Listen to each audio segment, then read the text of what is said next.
절대전략입니다. 토마토 투자클럽 김정수 전문가입니다. 안녕하세요. 네, 안녕하세요. 반갑습니다. 정수투자 김종수 전문가입니다. 네, 이 시간에 지수에 대해서는 큰 기대하지 말자. 그리고 하락을 이용해서 접근할 수 있는 방법들에 대해서 팁을 많이 주셔서요. 오늘 장에서는 어떤 기회를 찾아오셨을지 궁금합니다. 오늘 장 한마디 알려주세요. 오늘 장 한마디는 반대매매에 나온 좋은 기업 기준가의 공략 이렇게 정해봤습니다. 그래서 오늘 좀 많이 밀리고 있는 기업들 중에서 또 골라볼 수가 있을 것 같은데 어떤 기준이 있는지 그리고 여기에 레이더에 걸린 종목군들도 알려주세요. 네, 기준가고 공략 하실 때 이제 투매 기준가로 말씀을 많이 드리고 있습니다. 기준가하고 투매 기준가를 많이 말씀을 좀 드리고 있는데 요거는 좀 이기는 자리, 저점은 아니라고 하더라도 좀 공략을 할 때 내가 좀 이길 수 있는 자리, 구조적인 변화가 나왔던 요 구간이기 때문에 시청자분들의 입장에서는 좀 반감이 있을 수 있습니다. 왜냐하면 안 좋을 때 제가 이야기를 하는 거라서, 그 주식에 대한 상황이 안 좋을 때 이야기를 하는 상황이라서 뭐 시청자분들의 입장에서는 좀 반감이 생길 수가 있는 거죠. 그리고 보유하는 사람들의 입장에서는 뭐 급락할 자리를 기다리고 있으니까 썩 내키지는 않으실 거라고 생각을 합니다.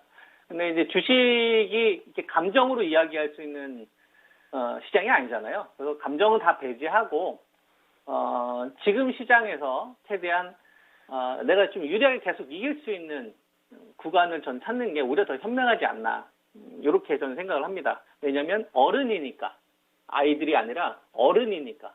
그죠? 코스피 지수 기준으로 보면 제가 계속 말씀을 좀 드리고 있는 포인트는 올 9월, 그다음에 이제 8월달 이때부터 반대매매 나오고 있다. 그래서 일간 기준으로 50억에서 80억 정도 계속 나오고 있고, 그리고 지난번에 역대급 물량 300억대 이상 나오면서 첫 번째로 여러분들에게 악재가 나와도 사야 되는 자리로 2,940이라는 자리를 3,200자리에서 260포인트 빠진 자리를 제가 얘기를 했던 거거든요. 그잖아요. 이거 다 녹화되어 있으면 확인이 되실 거 아닙니까? 그리고 이후에 제가 시장에 대한 상승은 없다. 그래서 거품 빼는 게 목적이다. 그래서 반대에 나온 주식들만 하자 해서 NC소프트나 카카오 게임즈나 그다음 뭐 카카오 같은 경우도 그렇고 삼성전기도 그렇고 하이닉스도 그렇고 LG생활건강, 아모레퍼시픽 다 폭락 나온 주식들이 반대매매 나왔던 시점에서만 제가 추천을 굉장히 많이 이야기를 해드렸었고요. 그리고 이후에 제시해드렸던 자리는 3,120과 2,890입니다. 그러면 이후에 이제 시장 흐름이 뭐 등락 과정을 보이면서 2,936까지 지금 조정 흐름이 나오고 있는데, 그러면 당연히 2,892라고 생각을 해야죠, 지금은. 왜냐면 이게 기준 라인이었으니까. 그리고 상단은 3,120. 그러면 지금 시장이 또 음봉이 나오니까 두려운 게 아니라 열려있으면 2,890까지 열려있네. 끝. 이게 다예요. 그러니까 뭐 여기에 대해서 많은 의미를 부여할 필요가 없어요. 그리고 이번 주에 목요일 날이 만기가 있잖아요. 그럼 무슨 생각을 할 수 있냐면, 만기니까 파생 상품을 이용하는 투자 주체들이 있을 거 아닙니까? 걔네들이 좀 장난을 많이 칠 수 있겠구나. 멀쩡한 주식들 뭐 폭탄 때릴 수도 있는 거고, 그런 거를 이용을 하면 되는 거죠. 현명하게. 감정을 배제하고. 그래서 이번 주의 조정을 저는 굉장히 반가워해야 되고 감사한 마음으로 공략할 수 있는 주식들을 골라야 된다. 우리가 하늘에 있는 거 안 하면 되잖아요. 그렇잖아요. 왜냐하면 지금 유동성 축소 구간이니까. 그리고 2,890이 온다고 해서 이게 저는 하락장으로 갈 거라 생각을 하지 않거든요. 왜 하락장으로 갈 거라 생각하지 않냐면, 작년도하고 올해하고 비교를 해봤었을 때 거품으로 다 올라온 시장은 아니에요. 우리나라 시장이. 공급 대란, 물류 대란 이 문제 때문에 빠진 거니까 그 프리미엄만 빼면 되는 거거든요. 그 자리가 2,890이에요. 그래서 그 자리에 설사 더 이탈을 한다 하더라도 이길 수 있는 주식들이 저는 꽤 많이 나올 거다.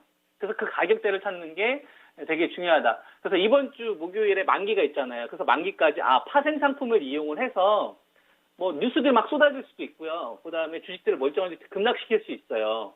그럼 그 이슈 쫓지 말고 그냥 기준가 온 거 사면 되는 거예요. 투매 기준가. 하늘에 있는 거만 안 하시면 되는 거예요. 하늘에 있으면서 여태까지 당했잖아요. 그런 것만 안 하면 되는 거예요. 그리고 이런 식으로 장난칠 수 있습니다. 우리가 NC소프트가 대표적인데요. NC소프트 같은 경우는 75만 원짜리에서 제가 여러분들에게 이야기했던 거가 62만 원이잖아요. 그죠? 62년까지 13만 원의 폭락을 기다렸잖아요. 그래서 62만 원 폭락을 기다렸고 그 자리 왔었을 때는 저기서는 구조적인 변화가 나왔던 자리니까 두 번 정도 분할 매수해서 실전에서 한 59만 원 정도, 58만 원 정도 됐다. 그런 얘기 했잖아요. 그리고 첫 번째로 팔아야 되는 지점이 65만 원에서 66만 원 제가 여러분들한테 미리 이야기했지 않습니까? 그리고 이 자리에서 이익 실한 거, 절반 이익 실한 거 어디서 받으라고 했어요? 58만 원 깨질 때. 그죠? 그래서 실전에서 57만 1,500원에 사인 나갔다라는 얘기를 여러분한테 이야기했지 않습니까? 그러면 그 자리가 왔어요. 그러면 여기서 또 리니지 W 뭐 망했네, 아니면 안 됐네, 이런 내 개인 의견을 반영을 합니다. 이런 거는 이제 버리라 이거죠. 왜냐하면 내가 이 주체가 아닌데 왜 그걸 결정을 합니까? 우리가 알 수 있는 거는 NC소프트가 리니지 W가 흥행이 더 될지 안 될지는 알 수가 없는데 리니지 2M보다는 밸류가 높아야 된다는 걸 알 수 있는 거죠. 성장률이 엄청나게 많아지진 않고 역성장이 된다고 하더라도 1,700억, 아니 1조 7천 이상의 밸류에서는 계속 거래되는 게 맞는 거다. 그렇게 이제 보는 겁니다. 그럼 벌써 이것도 오늘 뭐 정무점 보니까 한 17% 정도 바로 수익 나던데, 지금 이 구간에 반대 매매가 나온 주식들이 이렇게 마음 편하게 거래하는 게 훨씬 더 현명하지 않냐 이거예요. 이미 그냥 위에서 매를 맞는 것보다 아예 반대 매매가 나온 주식들을 시장에 조정 나오든 말든 이거 신경 쓰지 말고 본질만 보는 겁니다. 그래서 이렇게 미리 매를 맞은 주식들이 기준가에 부합된 주식들만 하면 된다. 그래서 제가 NC소프트는 58만 원 깨지는 자리에서 다시 들어가라고 여러분한테 분명히 말씀을 좀 드렸었고, 저는 들어가신 분들이 잘한 거라 생각합니다. 이슈를 안 추셨기 때문에. 그죠? 구조적인 변화를 봤기 때문에. 그래서 그 다음에 제시해드렸던 게 68만 원에서 70만 원 선 정도 이야기를 해드렸을 거예요. 그대로 유지하시면 돼요. 여기서 뭐 더 나아가거나 더 뺄 거 없습니다.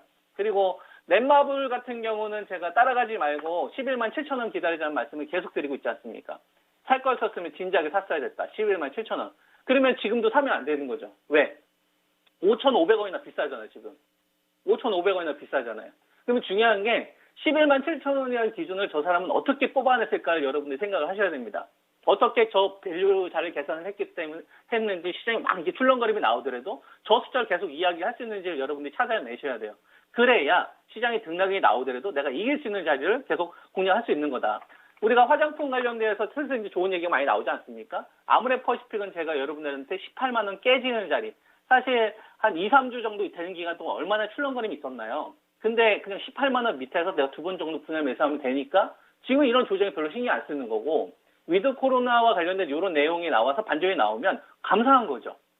거품이 빠진 자리에서 들어간 거니까. LG생활건강은 여러분들에게 124만 원 깨지는 자리에서 113만 원까지 두 번에 나눠서 매수 의견을 좀 드렸었고, 요 공간이 들어왔었을 때는 악재 이런 거 사지 말고 그냥 분할 매수 하자라는 의견을 드렸지 않습니까? 딱 두 번. 145만 원대에서 기다렸다가 이런 자리에서 들어갔기 때문에 반대 매매를 피한 거거든요. 이런 식으로 기준가가 나온 자리에서는 시장과 타협할 필요 없다. 왜냐하면 돈을 벌고 있는 기업이 거품이 빠진 자리에서 저는 들어간 거니까. 뭐 IT 같은 경우도 마찬가지입니다. 삼성전기도 한번 생각을 해보죠. 지금 IT 반도체 관련된 주식들 매물들 얼마나 많이 쏟아지고 시장 불안합니까? 그죠? 그랬었을 때는 우리가 그럼 전체 좀 다시 깨지나? 이런 게 뭐가 필요해요? 구조적인 변화가 더 중요한 거지. 그래서 15만 7천 원짜리였었을 때 제가 여러분들 말씀드렸던 게 16만 원, 13만 4천 원. 그러면 뭐 보는 거죠. 15만 7천 원에 매수한 다음에 그러면은 만약에 여기서 시장이 더 빠지고 장대음봉이 떨어졌어요. 그러면 13만 4천 원을 받으면 되는 거죠. 그럼 평균단가 14만 7천 원이 될 거고. 그럼 어차피 회복되는 거 16만 원 회복될 거니까 이거 뭐 회복돼서 7, 8% 먹는 거 아닙니까? 치약이어도. 이런 식으로 전략을 세우는 거고요.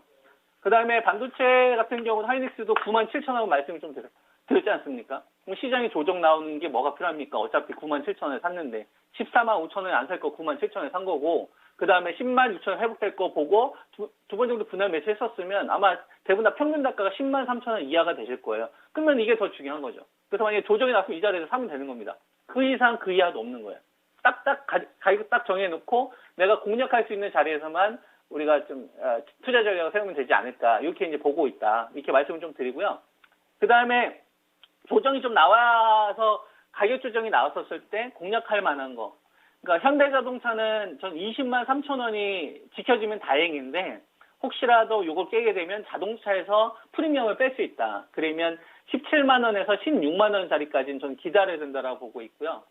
그 다음에 현대모비스 같은 경우도 직전 저점이 방어되면 다행이지만 만약 어떤 악재를 동반을 해서 실적은 괜찮은데 악재를 만들어 갑자기 뭐 리콜을 갑자기 만든다든지 이런 식으로 뉴스를 보도를 해서 분위기 망친다. 그러면 22만 원이 깨지는 자리, 20만 원짜리 이때까지는 기다려야 된다 보고 있는 거고. 그다음에 포스코 같은 경우도 보면 구조적인 변화가 나왔음에도 불구하고 산업재 관련된 주식들이 인플레 관련된 이런 기대감 때문에 올 상반기에 시세가 좀 괜찮았었거든요. 이런 주식들이 최근에 좀 조정 흐름이 나오고 있습니다. 이거 제가 지난주에 전저점 깨지는 요 부분에서 그런 말씀 좀 드렸었죠. 어떤 말씀을 드렸냐면 26만 5천 원짜리까지는 거품이 안 빠진 거라고. 그러니까 이런 식으로 종목들에 대한 가격대를 다 정해놓는 거예요. 그래서 그 자리가 왔었을 때 하는 거고. 그다음에 셀트리온 같은 경우도 제가 여러분들한테 21만 2천 원짜리 요거 이야기 해드리면서 공략하실 거라면 아래쪽으로 17만 2천 원. 그래서 20만 원 깨지는 자리에서 한 번 잡고 만약에 한 번 더 밀어버리면 17만 2천 원대 매수해서 어차피 21만 2천 원 회복할 거니까 이런 식으로 반대 매매를 좀 최대한 활용하는 전략이 필요하겠다. 그리고 녹십자 랩셀 같은 경우도 보면 얘는 좀 이번에 모멘텀 때문에 움직이는데 10만 3천 원 이야기 해드렸었잖아요. 이게 네, 알겠습니다. 네, 알겠습니다. 오늘 말씀 여기까지 드릴게요. 고맙습니다. 네, 감사합니다. 네.